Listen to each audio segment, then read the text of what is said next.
are in 1642, and it's Christmas, under incessant rain. The river keeps rising alarmingly. Ville-Marie, founded in May by Paul de Chomédé, Sieur de Maisonneuve, and Jeanne Mance, risks flooding. Maisonneuve beseeches the Virgin Mary to spare his colony. If his prayers are answered, he promises to erect a cross atop Mount Royal. January 6, 1643, Maisonneuve solemnly carries the promised cross and erects it on the mountain. No trace of this wooden cross remains, nor do we know its exact location. The cross, visible today, erected in 1924, commemorates Maisonneuve's gesture.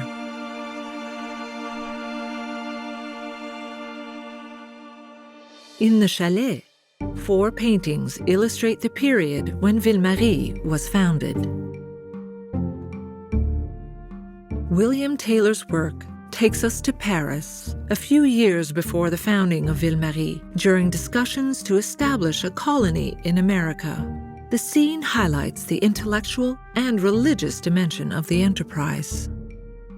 On the left, 3 officers, including Jérôme Leroyer de la Dauversière, show a map of the island of Montreal to Monsieur Dollier de Casson, who, with his foot on a stool, appears to be a man of action, whereas Father Jean-Jacques Ollier, seated before him with a book of hours in hand, represents the project's spiritual dimension. Their close proximity allows for very good legibility of the scene. The artist varies the poses and alternates color choices to bring the painting to life and to emphasize the moment's importance. Georges Delfos's work brings us back to Montreal 375 years ago.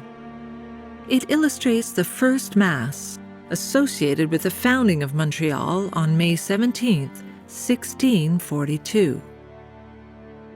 We see Paul de Chomédé, Sieur de Maisonneuve, Madame Chauvigny de la Pelletrie, founder of the Ursuline Convent in Quebec City, and Jeanne Mance, founder of the Hôtel-Dieu in Montreal.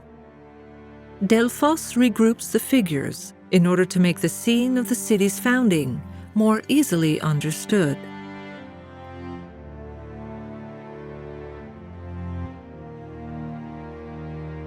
The painter, Robert Pilate, evokes not the moment of the erection of the cross by Maisonneuve on January 6, 1643, but the moment when the colonists and Aboriginal converts undertake a pilgrimage to pray at the foot of this ex voto. The trees situate the event in fine weather. The disposition of the scene allows us to see the site of the future city from a high angle and to admire, from an atmospheric perspective, Mount Saint-Hilaire in the distance. To create this map, Bordua definitely relies on a map of Montreal published in 1884, opting not to include the legend, which would be illegible at a distance. The green areas indicate gardens, and the ochre-colored rectangles, the buildings. This map represents the evolution of Montreal, which, 30 years after its foundation, has more than 800 inhabitants and 94 dwellings. We can distinguish, among other features, the Pointe-à-Calière site and its fort, and the citadel with a windmill.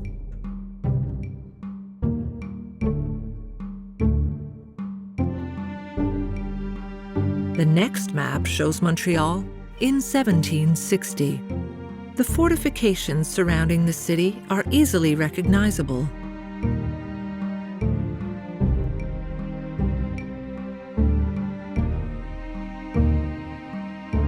Their protective function no longer needed.